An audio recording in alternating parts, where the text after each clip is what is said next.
What it's like working as a welder. Your alarm clock jolts you awake at 5:30 a.m. That damn alarm is going to give you a heart attack one of these days. Your hands hurt. They've hurt every morning for the last 6 years. You get dressed in the dark. Cotton shirt, long sleeve, no synthetic. You learn that lesson once and never again. Jeans, the boots. Your jacket has a hole in the right sleeve from a piece of spatter last Tuesday. There's a hole in every shirt you own. You have stopped buying nice shirts. You arrive at the shop at 6:45. You clock in. You grab your work order.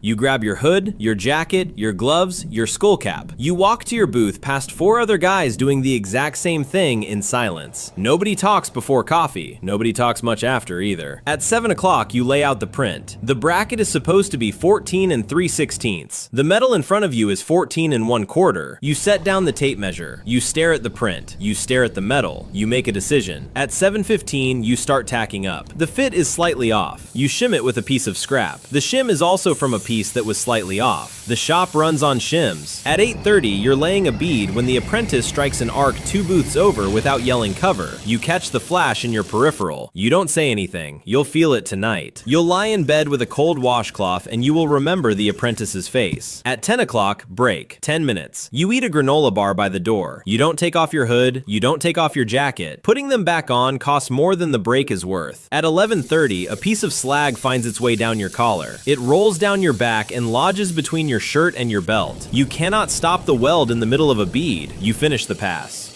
You feel the burn. You'll check the mark in the bathroom later. At noon, lunch, 30 minutes. You sit on a stack of pallets. You eat a sandwich. You drink a Gatorade that has dust on it. You stare at the bay door. Someone is grinding nearby. At 12:30, you're back at it. The quality control guy walks up and points at a weld from yesterday. He says, "That one's got porosity. Grind it out, redo it." You do not argue. You do not look at him. You spend the next 40 minutes fighting an angle grinder for a weld that took you 20 to lay down. You start over. At 2 o'clock, the foreman tells you the customer changed the order.